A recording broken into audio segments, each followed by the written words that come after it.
Now, here are some rules you need to know. Don't study grammar.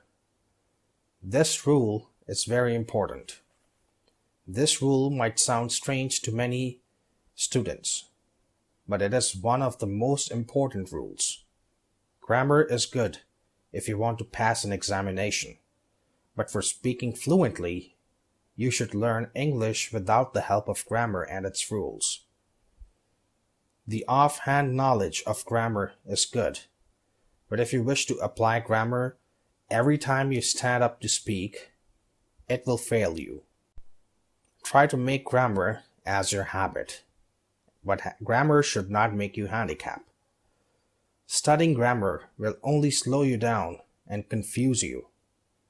You will think about the rules when creating sentences instead of naturally saying a sentence like a native. Remember that only a small fraction of English speakers know more than 20% of all the grammar rules.